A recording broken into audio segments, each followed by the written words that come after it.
Assalamualaikum warahmatullahi wabarakatuh. Alhamdulillahilladzi ja'ala 'aidan li'ibadihi al-mu'minin wa khatama bihi shahra as-siyam lil-mukhlisin. Wassalatu wassalamu ala asyrafil anbiya'i wal mursalin sayyidina wa maulana Muhammadin wa ala alihi wa ashabihi al-mujahidin at-tahirin, amma ba'd. Ma'asyiral muslimin rahimakumullah.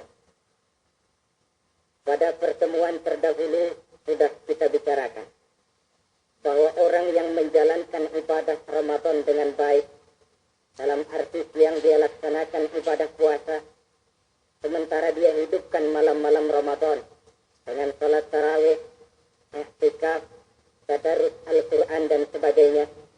Orang yang semacam itu keluar dari Ramadan dijanjikan oleh Allah, ghufira lahu ma taqaddama min dzambihi, diampunkan segala dosa yang pernah dia kerjakan.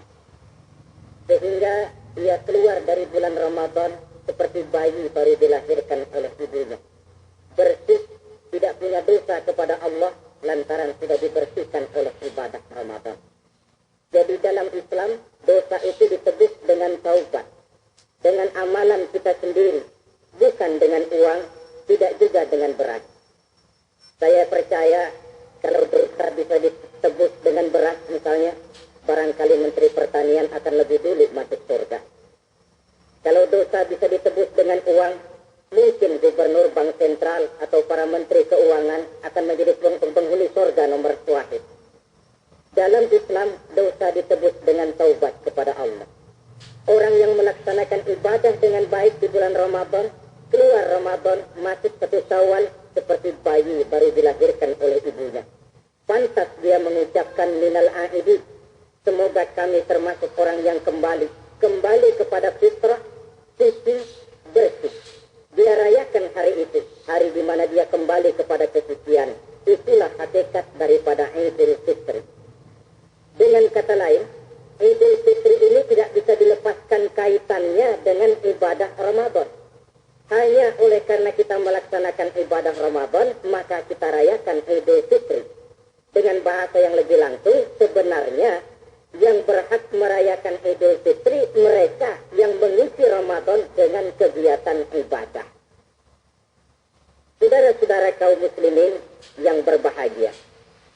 Lalu bagaimana prosesnya? Yang pertama, manakala datang senja akhir Ramadan, wajiblah kita mengeluarkan zakat fitrah. Sebab Rasulullah sallallahu alaihi wasallam bersabda, "Saumul 'abdi mu'allakun ma baina as-sama'i wal ardi hatta yu'addiya shadaqatal fitri." Sesungguhnya puasa seorang hamba bergantung antara langit dan bumi, yakni belum diterima oleh Allah sampai dia mengeluarkan zakat fitrahnya. Memang boleh mengeluarkan zakat fitrah itu sejak awal Ramadan. Itu waktu yang dibolehkan. Jadi saudara tidak mau sibuk, begitu 2 hari puasa lalu bayar zakat fitrah, boleh. Tetapi waktu yang wajib sejak terbenam matahari akhir Ramadan. Waktu yang terbaik untuk membayar zakat fitrah selesai sholat subuh sebelum orang berangkat melaksanakan sholat Idul Fitri. Waktu yang makruh setelah orang selesai sholat Idul Fitri lalu baru bayar zakat fitrah, makruh di situ. Sedangkan waktu yang haram apabila matahari terbenam pada hari raya tanggal 1 Syawal baru mau bayar zakat fitrah, sudah haram hukumnya. Jadi diawali dengan membayar zakat fitrah. Dan ini merupakan realisasi daripada latihan puasa. Cinta kepada fakir miskin. Orang bilang kan bulan Ramadan itu katanya bulan latihan. Kata orang Jawa, month of training.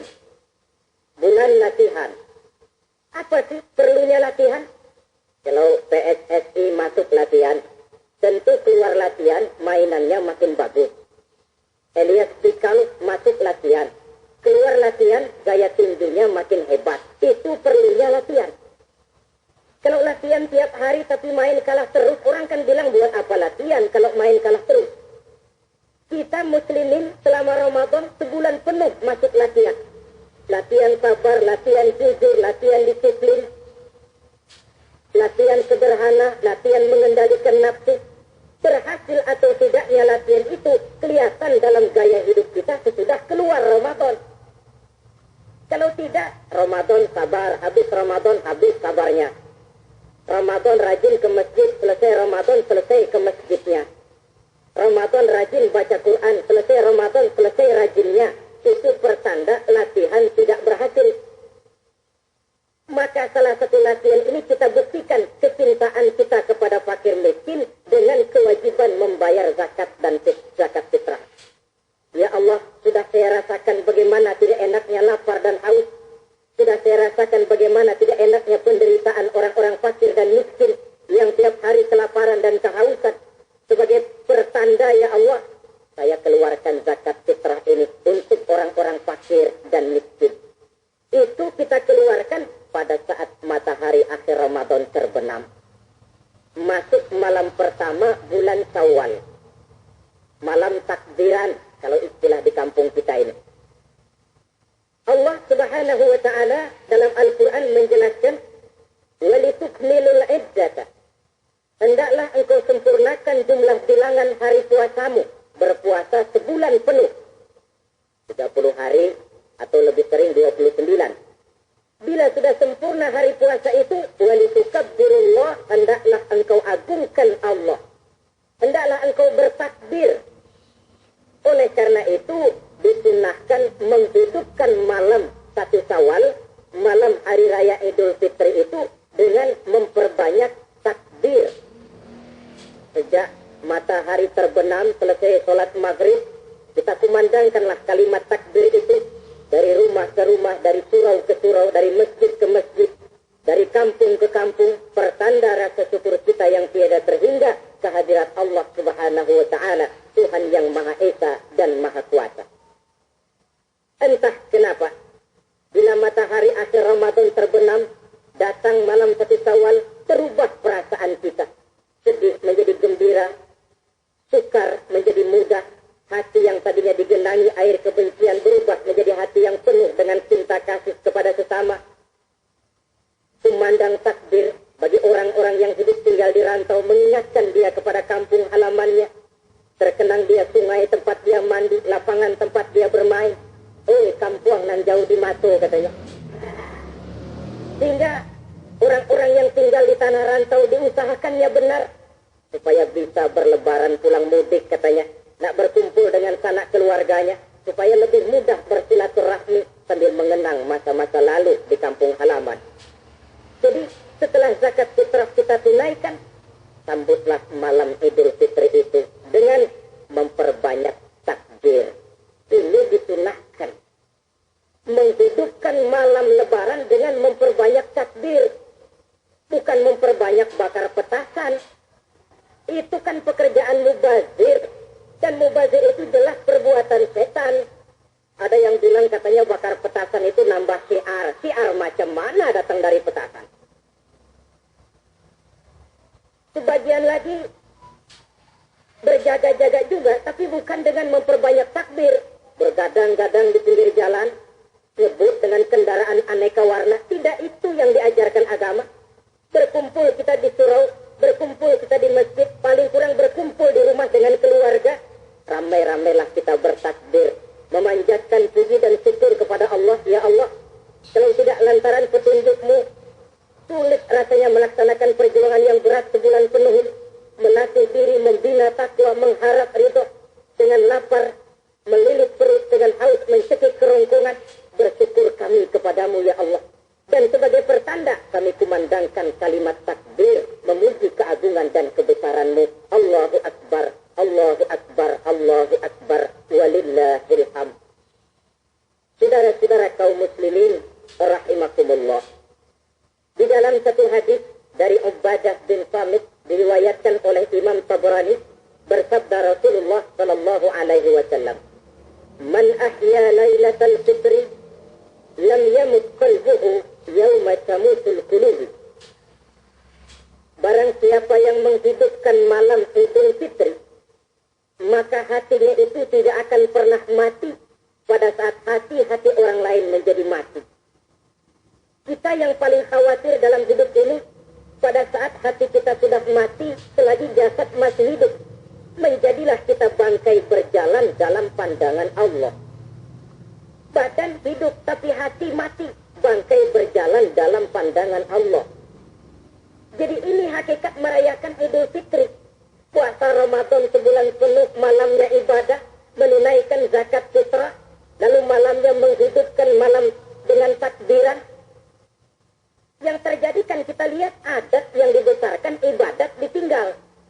Puasa tidak, tarawih apalagi. Lebaran kurang seminggu sudah lebih sibuk dia daripada yang puasa.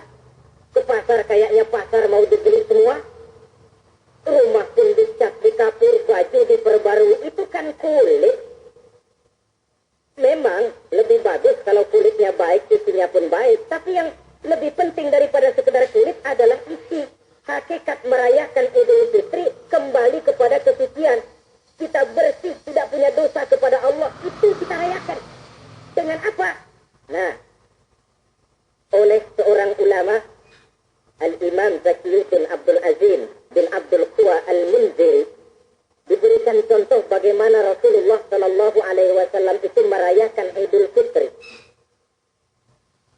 Beliau berkata, yuhibbu sallallahu alaihi wasallam an yuqabila al-'id bil bisri was surur. Rasulullah sallallahu alaihi wasallam cinta, senang menyambut Idul Fitri bil bisri was surur, dengan muka gembira dan dengan sikap sukacita. Jadi merayakan Idul Fitri bil bisri was surur, muka menunjukkan kegembiraan. Kenapa gembira? Sudah berhasil berjuang sebulan penuh. Bukan gembira lantaran di rumah banyak dodol, kue, pakaian serba baru, sepatu pun serba baru. Bukan itu yang kita gembira. Gembira lantaran telah berhasil berjuang mengalahkan nafsu, memenuhi perintah Allah, melaksanakan puasa. Gembira lantaran kita kembali suci seperti bayi baru dilahirkan oleh ibunya. Bil bisri, muka menunjukkan kegembiraan, cerah di malam itu sampai di hari lebarannya. Jadi walaupun barangkali oleh karena kesulitan ekonomi tidak terbeli itu baju yang baru, tidak terbeli itu sepatu yang baru, tidak terbeli itu makanan dan kue seperti tetangga, jangan sampai mengurangi kegembiraan kita. Tidak boleh menyambut lebaran itu dengan manyun. Tahu manyun? Mukanya sudah macam asam sama kukusan. Tidak ada menunjukkan sikap kegembiraan. Nabi menghadapi hari itu bil bisri wa surur, dengan muka cerah dan dengan sikap gembira. Tapi gembira dalam arti tetap pada jalur kontrol. Lalu apa lagi? Wa taubatu lillahi ta'ala, dengan tetap melaksanakan taubat kepada Allah. Wan nadam 'alal khataya, menyesal terhadap segala kesalahan yang pernah dikerjakan. Itu yang dilakukan baginda Nabi di hari raya. Wa masalihatil khusum, memperbaiki orang-orang yang bermusuhan. Wal akhdhi bil binasiril mazlum, menolong orang-orang yang teraniaya. Wa sillatil arham, melaksanakan silaturahmi. Wal ihsan ilal fuqara, berbuat kebaikan kepada kaum fakir miskin. Wa ziyaratil aqarib, menziarahi, mengunjungi kaum kerabat. Itu hakikat di dalam melaksanakan Idul Fitri. Jadi jangan terbalik, sudah merasa baju baru, ini kan lebaran, merdeka. Kalau kemarin Ramadan kita dikekang, tidak boleh begini, tidak boleh begitu, sekarang sudah keluar Ramadan, merdeka. Lalu dirayakannya Idul Fitri dengan bermabuk-mabukan, dengan judi, dengan perbuatan zina, itu sama saja dengan baju baru habis dicuci, sudah diseburin lagi ke dalam comberan. Ini kan ibarat baju masuk Ramadan dicuci sebersih-bersihnya. Keluar Ramadan, masuk Lebaran, tetaplah berusaha menjaga kebersihan itu. Kalau ditinggalkan Ramadan merasa merdeka, melemparkan lagi diri ke lembah dosa, sama saja baju yang sudah putih, bersih, diperiksa bagus-bagus, tapi lalu dilemparkan lagi ke dalam comberan. Na'udzubillah min zalik. Saudara-saudara kaum muslimin yang berbahagia.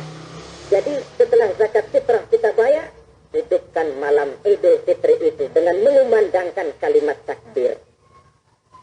Lalu bila datang sholat subuh di pagi hari pertama bulan Syawal, kita laksanakanlah sholat subuh itu berjamaah. Jangan sampai terbalik. Saking kepengennya sholat Idul Fitri, subuhnya enggak. Ini kan sama saja kata orang nyari jarum kapak hilang. Tak membela yang sunnah, yang wajib disia-siakan. Sholat Idul Fitri itu sunnah saja hukumnya. Sholat subuh wajib. Masakan yang wajib kita tinggalkan, lalu yang sunnah kita kejar-kejar. Terbalik tentunya. Lalu manakala usai kita sholat subuh masih mengumandangkan takbir, bersiap-siaplah kita untuk berangkat menunaikan sholat Idul Fitri. 2 rakaat, lalu diiringi dengan khutbah hari raya Idul Fitri. 2 khutbah, seperti khutbah Jumat itu. Khutbah pertama dan khutbah kedua. Kalau selesai melaksanakan sholat Idul Fitri, maka kembalilah kita ke rumah dengan suasana gembira. Untuk apa? Untuk berhalal bihalal. Istilahnya untuk berlebaran. Saling meminta maaf. Kenapa? Dengan ibadah Ramadan, dosa kita kepada Allah, insya Allah bersih. Tapi kan kita tidak cuma berbuat dosa kepada Allah, kita juga berbuat salah kepada sesama manusia. Dosa kepada Allah, taubat langsung kepadanya, sonder pakai calo. Tidak bisa saudara bikin dosa kepada Allah, datang ke rumah saya, Pak, inilah saya kasih uang, tolong mintakan taubat saya kepada Allah. Ya tidak bisa. Dosa kepada Allah, langsung bertaubat kepadanya. Tapi dosa kepada sesama manusia, Allah belum akan memberikan ampun kalau kita belum minta maaf kepada yang bersangkutan. Ini sulitnya. Kalau saudara dosa meninggalkan sholat, taubat kepada Allah. Tapi kalau dosa kepada sesama manusia, saudara mencuri sendal orang. Cara taubatnya bagaimana? Pertama menyesal, kenapa mencuri. Yang kedua, berjanji tidak akan mencuri lagi. Yang ketiga, meninggalkan perbuatan mencuri. Dan yang keempat, sendal orang pulangin. Tidak bisa saudara mencuri sendal, Tuhan taubat, enggak lagi-lagi nyolong sendal. Tapi sendal orang dibekap terus, enggak dipulang-pulangin, ya tidak termasuk taubat. Itulah sebabnya selesai sholat Idul Fitri, kita pun meminta maaf. Nah, siapa yang harus lebih utama kita mintakan maaf? Satu riwayat menjelaskan bahwa selesai sholat Idul Fitri, para sahabat mendengar Rasul mengucapkan amin sampai 3 kali. Amin, amin, amin. Heran para sahabat. Ini Rasulullah tidak ada angin, tidak ada hujan. Kenapa amin sampai 3 kali? Mereka pun bertanya, ya Rasul, tadi amin sampai 3 kali kenapa? Kalian tidak tahu? Tidak tahu ya Rasul. Begini, tadi itu selesai sholat, turun malaikat Jibril kepada saya. Beliau berkata, ya Muhammad, saya hendak berdoa kepada Allah. Maukah kau mengaminkan? Silahkan Jibril, berdoalah, saya akan mengaminkan. Rasul berdoa, Nabi mengaminkan. Doanya berisi 3 macam permohonan, maka Rasul pun 3 kali mengucapkan amin. Logikanya, kalau sudah malaikat Jibril yang berdoa, lalu Rasul yang mengaminkan, apa iya doanya itu meleset? Apa isi doa malaikat Jibril? Yang pertama doa beliau, ya Allah, hari ini, 1 Syawal ketika itu, saya mohon kepadamu, janganlah engkau terima puasa dan ibadahnya anak yang durhaka kepada kedua orang tuanya. Rasul di belakang, amin. Anak yang durhaka kepada ibu bapaknya. Ya Ramadan dia puasa di siang hari, malam dia tarawih, dia tadarus Al-Quran. Kalau sudah durhaka kepada ibu bapaknya, ibadahnya didoakan oleh malaikat Jibril, diaminkan oleh Rasul agar tidak diterima oleh Allah Subhanahu wa Ta'ala. Sebab itu manakala usai sholat Idul Fitri, pulang kita ke rumah, bersimpuhlah kepada ibu bapa, meminta maafnya, meminta ridhonya. Ibu kita yang telah mengandungkan kita, melahirkan kita antara pilihan hidup dan mati. Bapak yang pergi pagi pulang sore peras keringat banting tulang untuk mendidik dan membesarkan kita.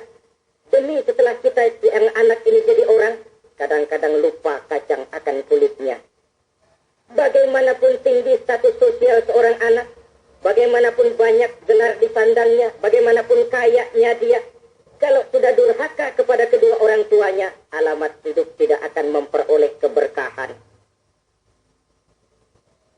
Doa malaikat Jibril yang kedua, ya Allah, hari ini saya mohon kepadamu, jangan engkau terima puasa dan ibadahnya suami istri yang tidak saling memaafkan. Sebab itu seorang suami, seorang istri, selesai turun sholat Idul Fitri, hendaklah berlapang dada si suami memaafkan istrinya, meridhokannya. Istri pun bersimpuh meminta maaf dan ridho suaminya. Istri yang durhaka kepada suaminya. Sebab itu tidak heran kalau Rasul dalam satu hadis pernah menjelaskan, ayyuma imra'atin matat wa zawjuha anha radin illa dakhalatil jannah. Kalau ada seorang perempuan meninggal dunia, suaminya ridho kepadanya, itu perempuan akan masuk surga. Ini artinya, kalau seorang perempuan meninggal, suaminya tidak ridho kepadanya, biar dia tukang sholat, biar dia ahli puasa, biar dia hadir di majelis taklim manapun, meninggal tidak diridhoi suaminya, pintu surga belum dibukakan sampai suaminya ridho kepadanya. Riwayat lain menjelaskan bahwa sepulang Isra dan Mi'raj, Rasul bercerita kepada para sahabat, saya dalam perjalanan Mi'raj itu diperlihatkan neraka. Neraka ya Rasul? Iya. Lalu bagaimana? Saya lihat isinya kok kebanyakan perempuan. Perempuan? Laki bagaimana ya Rasul? Laki juga tidak sedikit. Kenapa lebih banyak perempuan ya Rasul? Apa mereka tidak sholat? Sholat? Tidak puasa barangkali? Mereka rajin puasa. Tidak suka mengaji barangkali? Mungkin lebih rajin dia dari suaminya. Lalu apa penyakitnya ya Rasul? Beliau menjawab, hunna yakfurnal asir.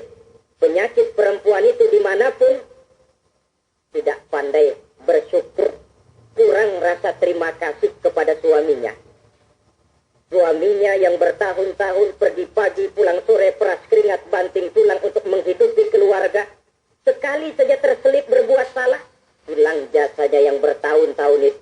Cuma salahnya saja yang diingat. Ibarat kata pepatah, panas setahun habis dibalas oleh hujan satu hari.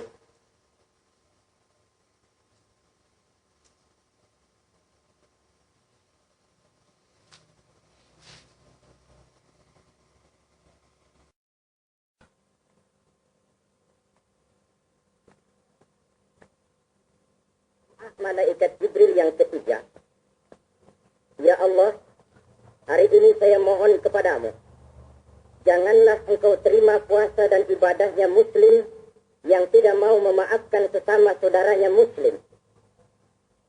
Tugas kita adalah meminta maaf, tetapi memberi maaf lebih mulia, karena memang memberi maaf lebih sulit daripada meminta maaf.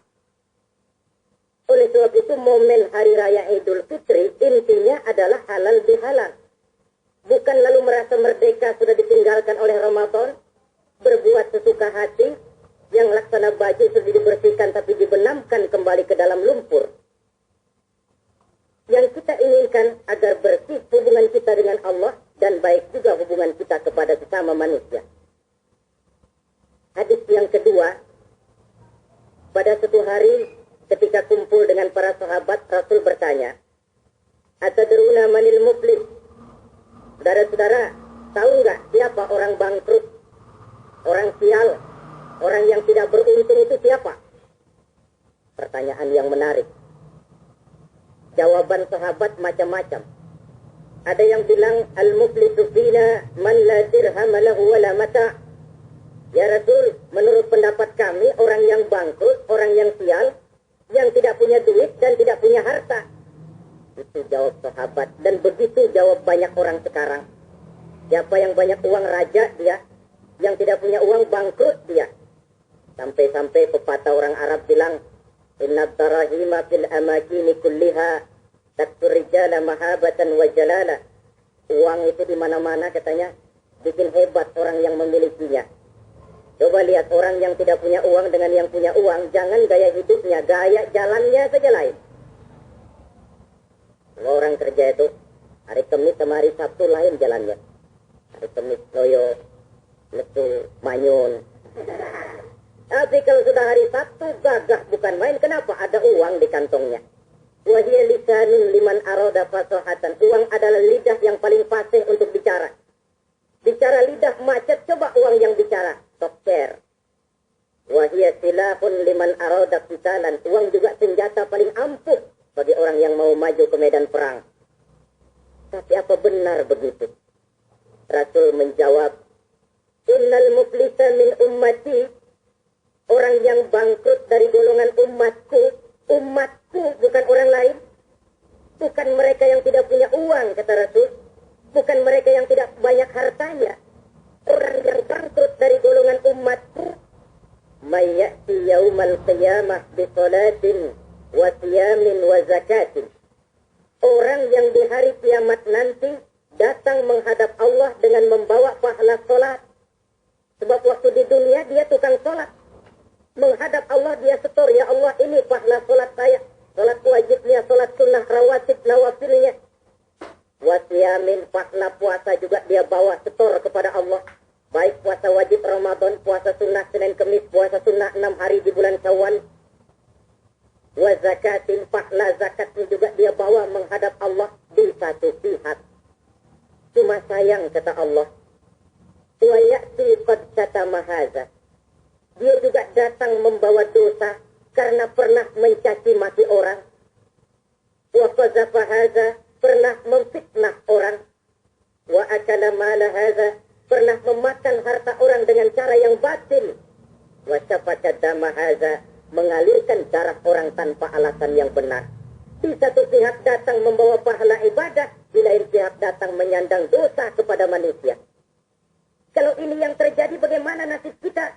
Kata baginda Rasul, maka diambillah dosa orang yang pernah kita fitnah. Untuk apa? Diberikan kita. Sudah enak-enak, ya Allah ini pahala sholat saya. Tahu-tahu datang orang, sebentar ya Allah. Orang ini waktu di dunia memang ahli sholat. Tapi saya tanpa salah pernah difitnah. Sakit hati saya, hancur nama baik saya lantaran ulahnya. Saya menuntut keadilan. Benar, orang ini pernah kau fitnah. Benar ya Allah. Kalau begitu pahala sholatmu sini, kasihin orang yang kau fitnah. Habis pahala sholat, datang lagi orang menagih, ya Allah. Dia memang waktu di dunia ahli bayar zakat. Tapi juga dia sering makan harta orang dengan cara yang batil. Benar, benar ya Allah. Ini pahala zakatmu berikan kepada orang yang hartanya kau makan dengan cara yang batil. Fa in faniyat hasanatuhu qabla an yuqda ma alaihi.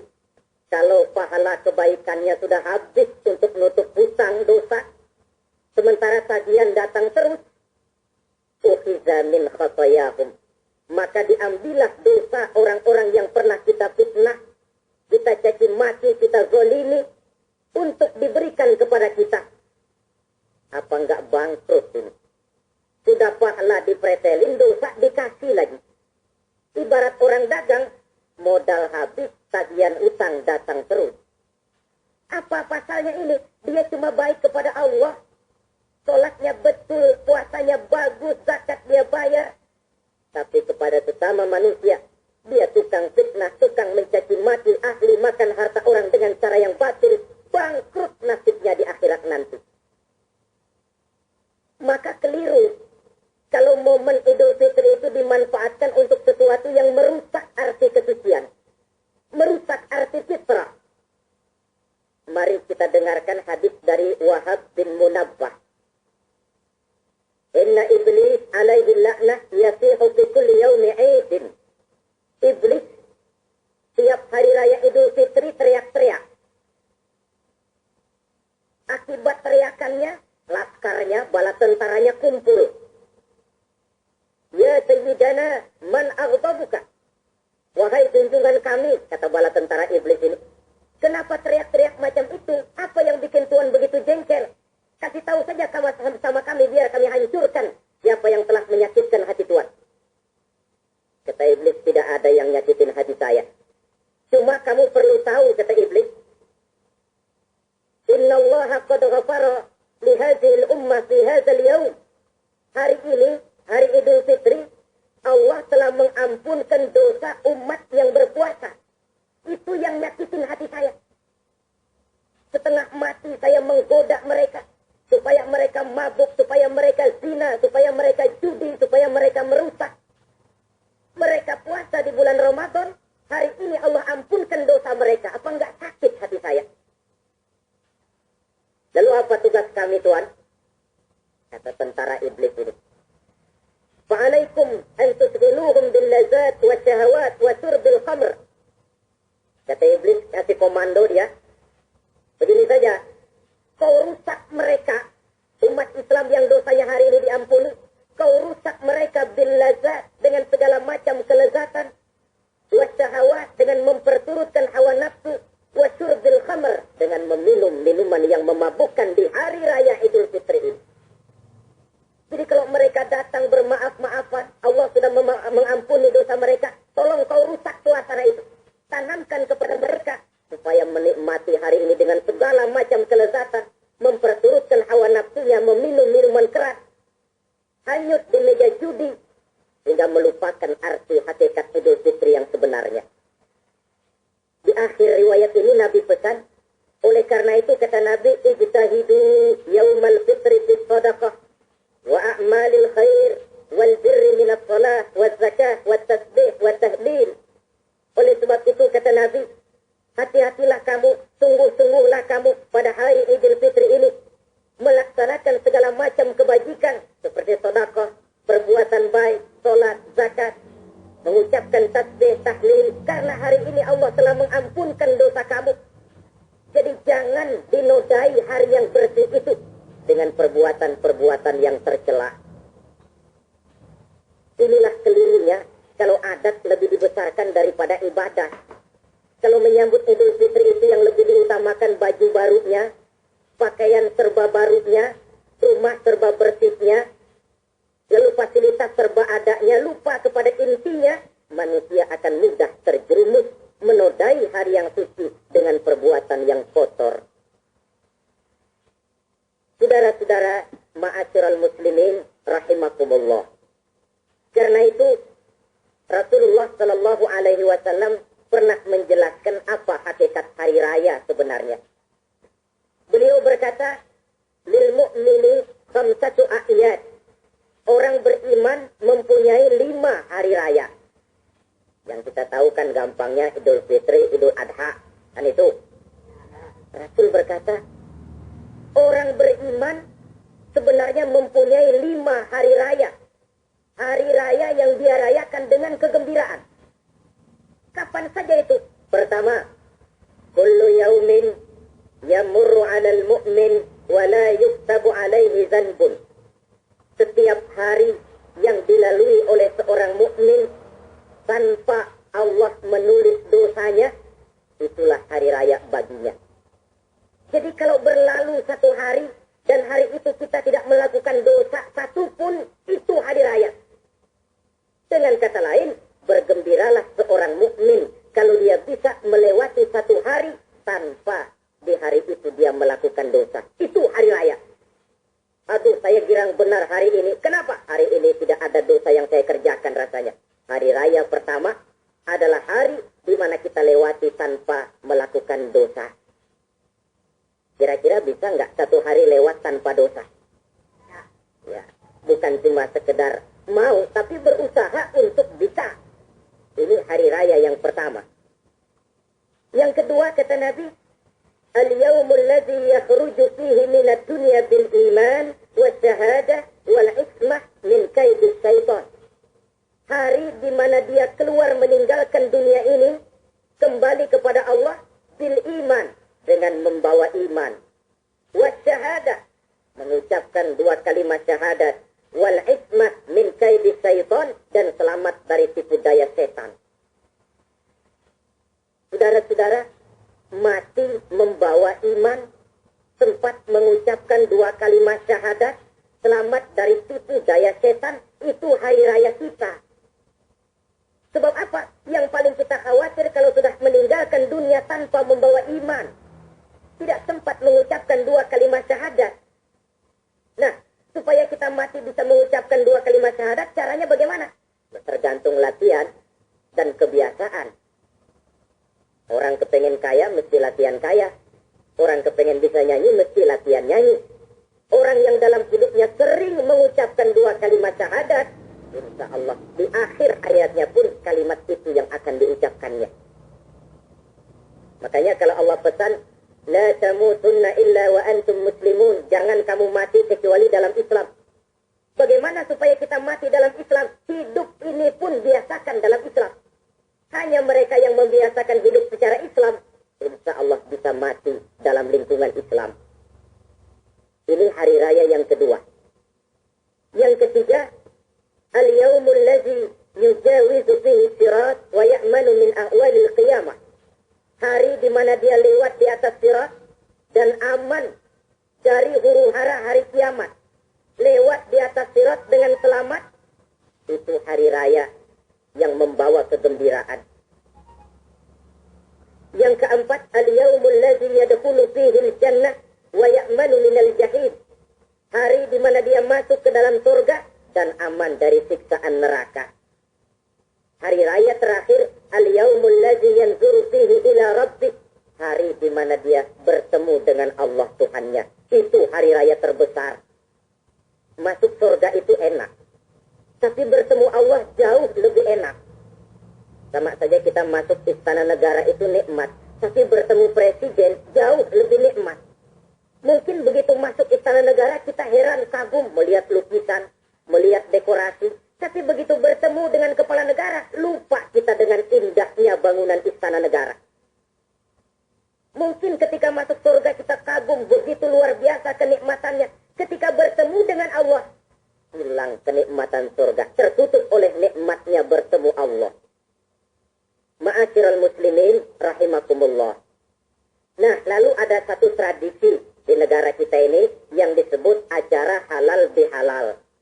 Di Arab ini tidak ada. Dan memang halal bihalal itu bahasa Arab yang di Arab sendiri tidak terpakai.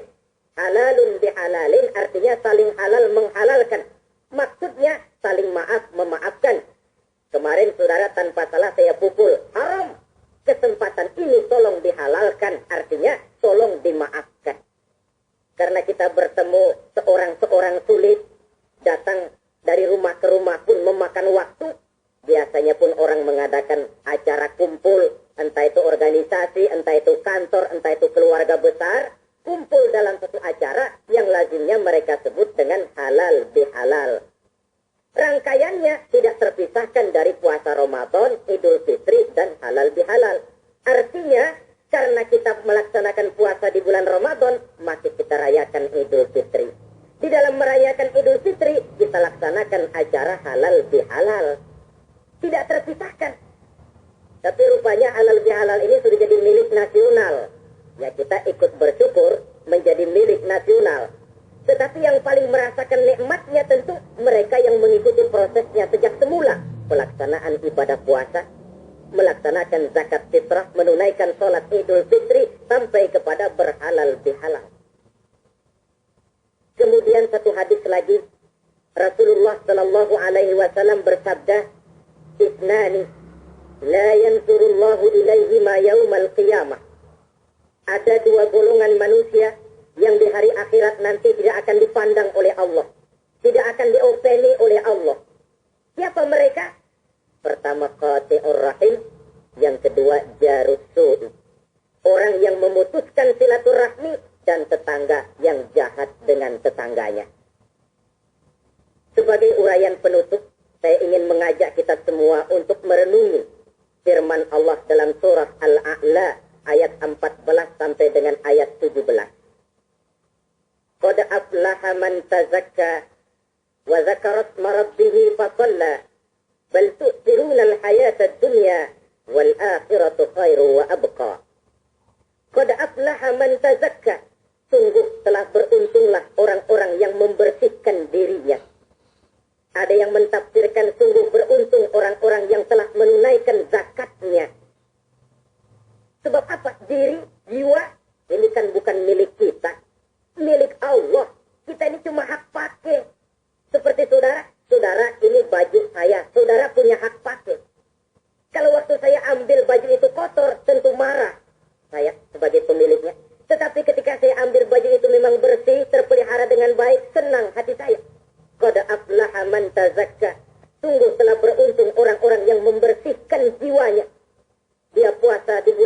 Ramadan, malamnya dia tarawih, zakat fitrah pun dia bayar. Wa zakarat marabbihi, lalu dia menyebut nama Tuhannya dengan mengumandangkan takbir, bersaut-sautan di malam hari raya Idul Fitri itu. Fasalla, lalu dia laksanakan solat Idul Fitri. Lalu apa? Bal tu'thirunal hayatad dunya. Tapi mengapa kamu lebih memilih gemerlapnya dunia? Melupakan inti, melupakan isi dengan mengambil kulit. Merayakan Idul Fitri dengan lupa diri, lupa daratan, bermabuk-mabukan, tenggelam di meja judi, hanyut di lembah zina.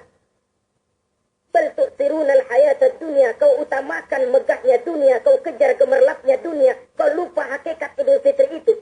Wal akhiratu khairun wa abqa. Padahal akhirat itu lebih baik dan lebih kekal bagi kamu.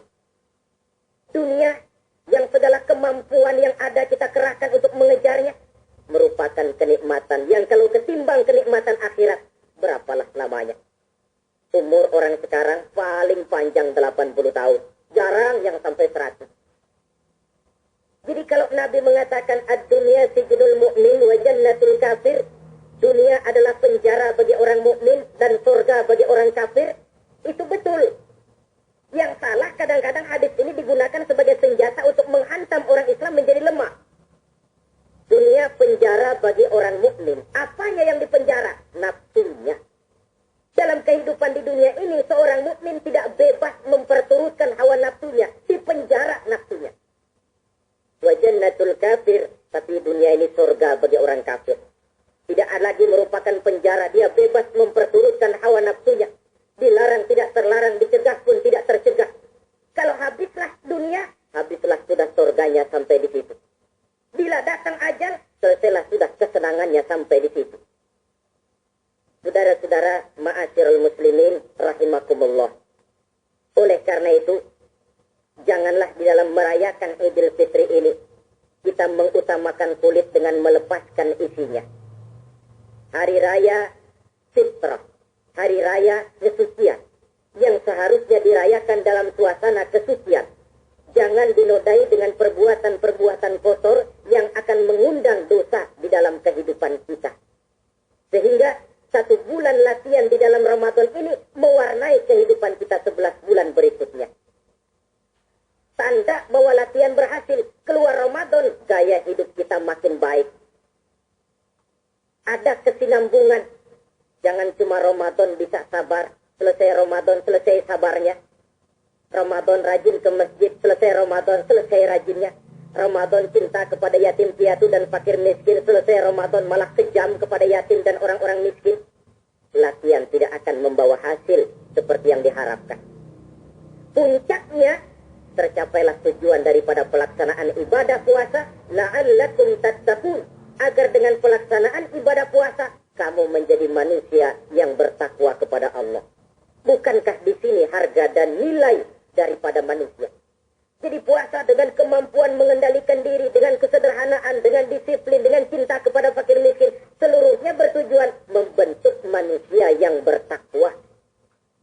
Dan saya yakin bukan suatu kebetulan kalau di dalam GBHN, garis besar haluan negara kita, dirumuskan bahwa tujuan pendidikan di Indonesia membentuk manusia yang bertakwa kepada Tuhan Yang Maha Esa. Saya yakin itu bukan kebetulan. Saya percaya itu bukan hasil lamunan karena yang duduk di DPR, MPR orang bonafit semua. Tujuan pendidikan, apapun nama pendidikan itu, harus mengarahkan, membawa manusia Indonesia menjadi orang yang bertakwa kepada Tuhan. Dan dalam artian kita, takwa itu tidak lain kemampuan melaksanakan segala yang diperintah Allah dan kesanggupan menjauhi segala yang dilarangnya. Ma'asyiral muslimin rahimakumullah. Karena itu saya ingat benar, orang-orang tua kita itu betul. Kalau dia berlebaran, dia bawa anaknya yang kecil-kecil itu ke rumah keluarga, sanak familinya, diperkenalkan. Ini bibimu, yang itu pamanmu, sebelah sana tuh kakekmu. Apa yang kita ingat di waktu kecil akan tertanam sampai kita besar. Istilahnya tidak kehilangan obor. Tahu keluarga, kenal sanak famili. Yang terjadi zaman sekarang, kadang-kadang ipar dengan ipar berkelahi, kemenakan dengan kepenakan bermain hantam. Kenapa? Hilang obor, tidak ada yang memberikan penyuluhan bahwa dia masih keluargamu. Apa latar belakangnya? Kurangnya silaturahmi.